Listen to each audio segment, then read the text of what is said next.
Hello, Chris. Thank you so much for joining me today. It's a pleasure to have you on to chat. How are you? I'm pretty good. Pretty good. I love your shirt. Yeah, Fred Perry. Yeah, brilliant brand. I've seen you wearing a few before.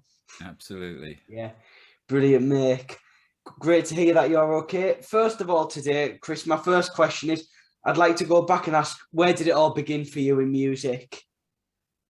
In secondary school, I was at a boys' school in South London, and I was really bored with maths, English, geography, history, and all that sort of stuff. But I was really keen on art and music, and we had a really great art teacher. She inspired us to listen to music, and that's really where it all began, I guess.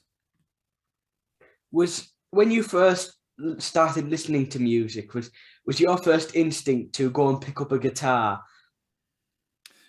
No, first instinct was to go to the pub and watch bands play, and like the Small Faces and the Kinks, and those kind of bands. So it was to understand what my role was going to be, by watching live music and getting involved in it. The bands you've just mentioned there, like the Kinks, the Small Faces, when you talk of like your beginning of music and getting into it, were they your biggest influences, would you say? I think at that time, yeah, definitely. I was really into the lyrics of Ray Davis, and I was into the vibe of the Small Faces. To be in a band was like having a bunch of mates jumping about, having fun, playing songs, and really that's all I ever wanted to do, was to be in a band of mates. What happened after that then? Because I was reading a little bit about this, but I'm not too sure because it was because things are true. I'm pretty sure this is true, but you sometimes don't know these things. But is it true that when you were like younger, you stole 50 pence from your mother's purse to put it in a sweet shop window and advertise for a guitarist to join your band, which Glenn Tilbrook then responded? Yeah, that's pretty much the case. So that was in 1973. So it's a long time ago, and there wasn't a lot of thought put into it. It was just like, here we are. We both write songs. Um, but yeah, it was just one of those things that just came out of the blue, and thankfully, we wrote great songs, and we've had an incredible career together. So I've got nothing to complain about, really.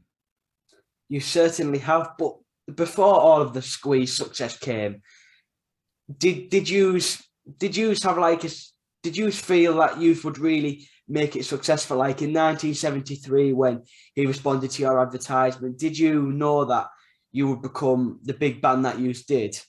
Yeah, Yeah, you've got to believe in yourself, haven't you?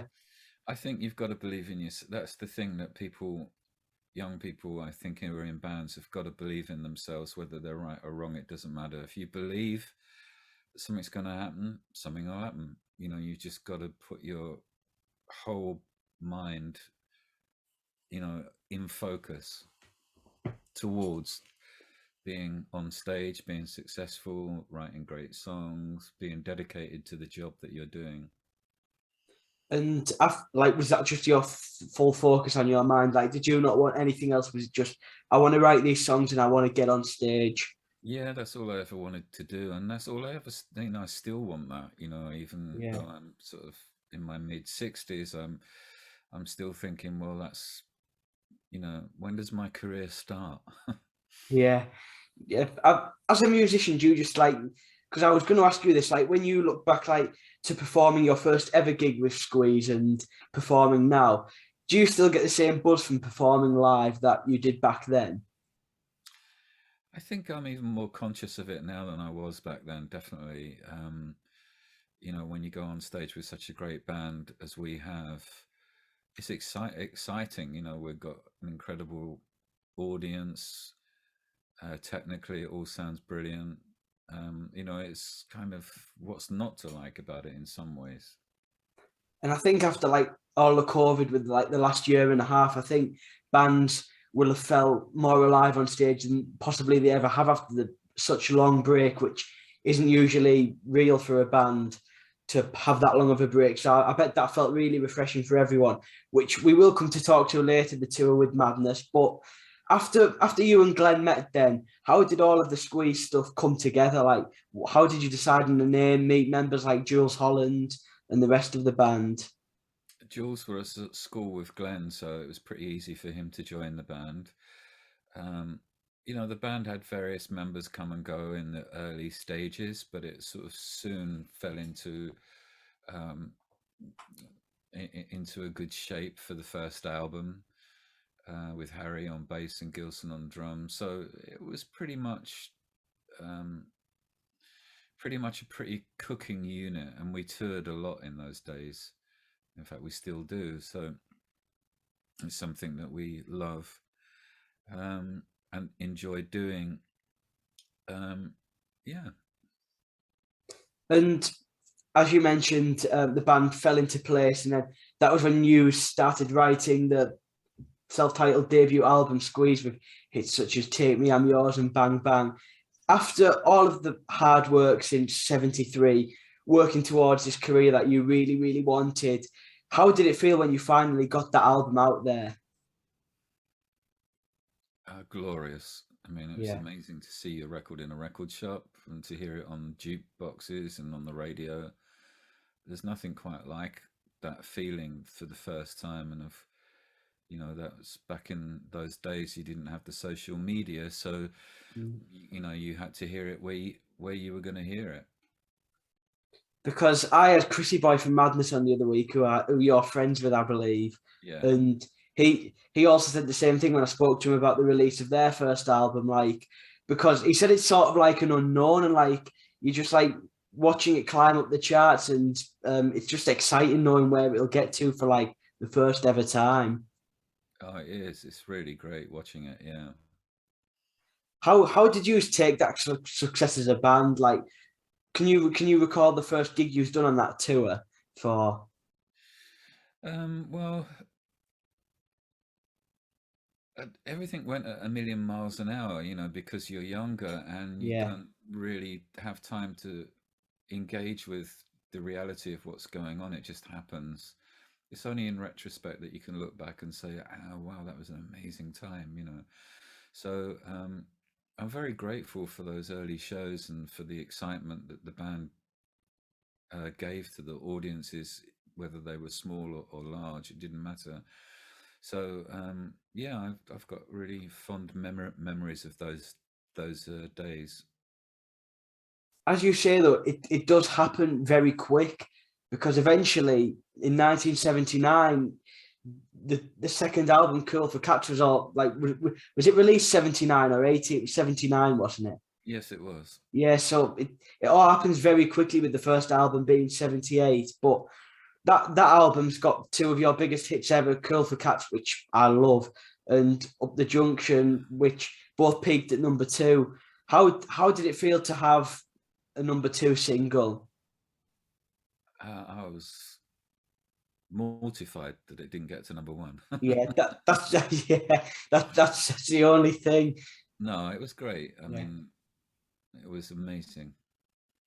Yeah, it must have felt good though, even though you just wish it had gone that one step to number one, but both of them still got to number two. How much do them songs mean to you? Well, the kind of cornerstones of our career, and I respect both of them hugely. When people come to see Squeeze, that those two songs are always in the set. You cannot get away with not playing them. Um, and Glenn sings one, I sing the other, so that kind of brings the two of us together with our success. What was the reasoning behind you taking the lead vocals on Cool for Cats?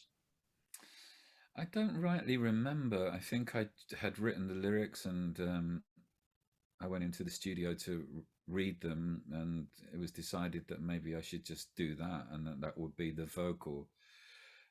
So you know, it just seemed like the right pitch for me. I was more of a laddie kind of bloke in the band, more of a guy that could do that, and it fell to me to deliver that sort of deadpan South London rap, if you like, and it Yeah. worked very well. And I'm very grateful that it did. It's such a brilliant song, as I say. And can you recall what you written it about, the lyrics? No, I can't. I mean, they're just each verse is a different song, a different storyboard. So it's kind of gibberish in a way, and it's just fun. I think it's not serious. It's not one of the most serious Squeeze songs. It's just a bit of banter, really. Obviously, you've got such a big back catalogue with Squeeze. Do you have any particular favourite song? It could be like memories of recording it, memories of playing it live. Um, there's so many, I think pulling muscles from a shell, we recorded it in like 5 minutes or something like that, and Really? something we've been doing our entire lives exactly the way that it was put on tape. And there's nothing wrong with that because it captures an energy and it captures a youthful Squeeze, but as we get further down the track, songs are more thought through, more complicated, different emotionally. Like I say, you've got such a big back catalogue, and I'm sure there's just so many that you enjoy playing live. I seen you in December with Madness, which I told Chrissy Boy was just an amazing night. Yous were fantastic. That was a very big tour of 13 dates. I'm pretty sure it turned out in December in at UK arenas. How was that? Well, I loved it. Playing it in arenas was something new for Squeeze, and I was nervous at first because I wasn't sure what Madness audiences would take of Squeeze, but we had a standing ovation every night of that tour, so I'm very pleased about that. And Madness were very thoughtful, and they gave us everything that we needed as a support to them. Um, and it was an easy tour because we were done by like 9 o'clock. It was time to go for a curry. It was a big tour to say that, but you were brilliant. And how did it feel really refreshing getting back on stage after all of the COVID business? Yeah, absolutely. And you could tell the audiences were very excited to be out and about again. You know, some people wore masks, but not a lot of people. But it was just good to be back on stage. I seen on your Instagram as well. I'm pretty sure there's a few downsides to touring at the minute. The constant tests every day. Well, that's a fact of life now, and I Yeah, think that's going to be the way of the future. So just got to get used to it, and it doesn't bother me. I mean, there's nothing awful about having a test. I think it's just when you put you have to like put it up place and you choke and that. But it's if it's to keep a tour going, because the worst thing that could be is having a tour called off, and like Yeah, when the bands have got no insurance as well, yeah, losing all that thing, all the money. How I want to ask, have Squeeze had a relationship with Madness for a long time? Considering you're both from London, you both came out late 70s. Have both bands been friends for a long time? Not really. No, I mean, I think if any, I'd say I know Suggs in a way that I've been to a lot of events with him. Um, and I've been to see his solo show quite a few times. Oh yeah. And I found it hugely inspiring. So, I mean, we know each other, but I wouldn't say we go around each other's houses. But like there is like the friendship there. Like Yeah, there's a yeah. respect. Yeah. Have you ever toured with Madness before? Then, or was that the first time? Because I imagine you'll have been at like the same gigs over the years, if you know what I mean, like many festivals and things like that. Yeah, it's the first time that we've been on the same stage. As a solo artist, I've opened up for them a few times. A couple of summers ago, I got up before them and did my solo show. and they were very kind to me then too. So um, yeah, they've become buddies. It was, like I said, it was a brilliant night when I came to see you in Newcastle. It was just a shame that what was happening with COVID, and there was like people on Twitter like trying to like bring the gig down and that. But I thought it was fantastic, and it was a brilliant night. Thank you. What I want to talk about now is, because obviously we're doing a podcast now. You've got your own one. I never thought it would happen. Where, if I'm right, you can find it on Spotify. It's all over the place, I think. Yeah. Yeah, because I use YouTube usually, but like more like other podcasts, like they're all over, like you say. But could you tell me a little bit about that? I know you've had some brilliant guests like Sting, Robbie Williams, Tim Burgess. My podcast is support. It's I do it for a charity called Help Musicians, Oh yeah. who have been giving out loads of money. 20 million they gave out to struggling artists over the COVID time. So my job is really just to listen and talk to people that I've never met, possibly, and ask them questions about their lives. Um, Not being specific about it, and it seems to work. I really love doing it. I'm doing the second series now, and I'm really loving it still. Is how do you go about getting your guests for your podcast? Oh, it's Like, tricky. It's difficult. It's more difficult now than it was before. People had more time during yeah, COVID, that's that's what I found as well. Yeah, yeah, but now people are back out doing their own thing. I agree. It is very tricky, but I always think if you don't ask, you don't get. So Fair dues, fair yeah, dues. that's the way to go about it. I know you said you're making the second series now, which I'm sure we'll look forward to hearing. Is there anything you can say, or I can't give you a leak of who's in it, no, but they're all yes, brilliant. we're gonna have to wait and see for that one. But what I'll do for you, Chris, is if any of your fans are watching this and haven't known about your podcast, I'll put the link below if you Yeah, want. please do. Thank you. I'll do that. And finally, we've gotten through this one pretty quick, but my final question I've got is, it's 2022. I know you said you've got a new series of your podcast planned. Obviously, Squeeze have just completed a massive tour, a few festivals coming up. Have you got solo shows? Have you got many plans for 2022 then? Yeah, on my website, there's a link to all the solo shows that I'm doing, which is a pretty story kind of time. There's a Q&A, but it's also, I've learned a lot from watching Suggs, and it's about telling a story of my life and then dropping a couple of songs in. So I'll put the link to your website as well in case anyone wants to check out the things. But Chris, it's been a pleasure to chat. But one thing I want to pick up on before we leave is, I really like that backdrop you've got. What are you in? Where are you? I'm in my garden shed. What did you make that into then? Because that's very cool in there. It is cool. That's my life in there.